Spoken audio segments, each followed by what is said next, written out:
প্রিয় দর্শক, আসসালামু আলাইকুম। সবাইকে স্বাগত জানাচ্ছি আমার দেশের আজকের টপ নিউজে। আপনাদের সাথে আছি আমি তাহমিনা তাসির। ২৬ মেডিকেল কলেজ বন্ধের চিন্তা। পতিত স্বৈরাচার আওয়ামী লীগ নেতাদের ঘোষণা ছিল জেলায় জেলায় চিকিৎসা শিক্ষা প্রতিষ্ঠান করার, হয়েছেও তাই। গত ১৫ বছরে অর্ধ শতাধিক মেডিকেল কলেজের অনুমোদন দেয়া হয়। এসব কলেজের বড় অংশই চালুর ৮ থেকে ১০ বছর হলেও এখনও স্থায়ী ক্যাম্পাস গড়ে ওঠেনি। এমনকি কোনো কোনো ক্যাম্পাসের জায়গাও ঠিক হয়নি।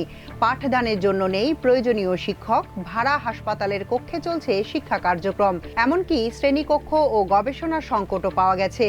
অথচ যে কোনো মেডিকেল কলেজ প্রতিষ্ঠায় অবকাঠামোর পাশাপাশি দক্ষ লোকবল ও আধুনিক চিকিৎসা সরঞ্জামের ব্যবস্থা থাকা বাধ্যতামূলক, যা আগামী দিনে স্বাস্থ্য খাতের জন্য চরম হুমকি হয়ে উঠতে পারে বলেও মনে করছেন বিশেষজ্ঞরা।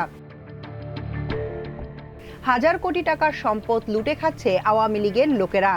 দেশের ওয়াকফ স্টেটগুলোর সম্পত্তি দখল ও আয়ের বিপুল অর্থ ক্রমাগত আত্মসাৎ হয়ে যাচ্ছে। সারা দেশে নিবন্ধিত ২১,৯৩৯টি স্টেটের মধ্যে অধিকাংশ এখনও আওয়ামী লীগের দোসরদের দখলে।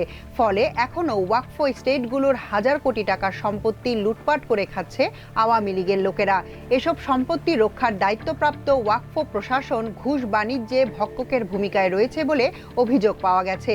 গত ১৫ বছর উল্লেখযোগ্য সংখ্যক ওয়াকফ স্টেট মুতাওয়াল্লি নিয়োগ ও কমিটির মাধ্যমে দখলে নেয় আওয়ামী লীগের লোকেরা।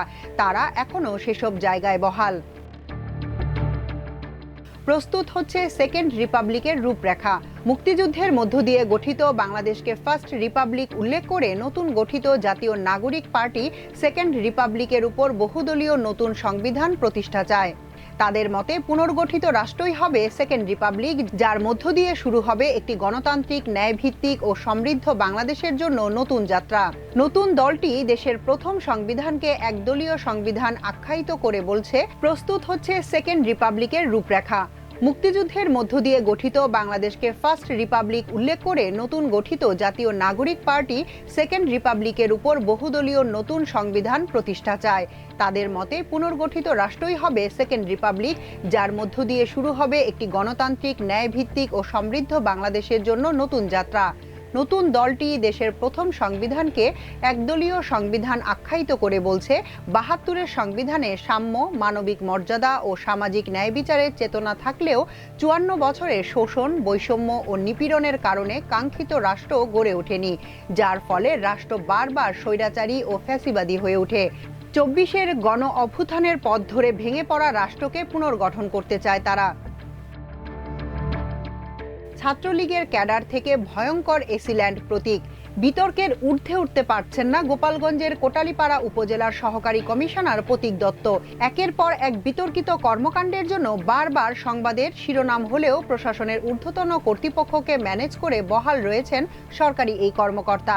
নিষিদ্ধ ঘোষিত ছাত্রলীগের বাংলাদেশ প্রকৌশল বিশ্ববিদ্যালয়ের সাবেক এই যুগ্ম সাধারণ সম্পাদকের বিরুদ্ধে এবার রাজধানীর শাহবাগ থানায় ছাত্র নির্যাতনের ঘটনায় ফৌজদারি মামলা হয়েছে। জানা যায়, বুয়েটে ছাত্রলীগের সাবেক নেতা প্রতীক ছিলেন মূর্তিমান আতঙ্ক।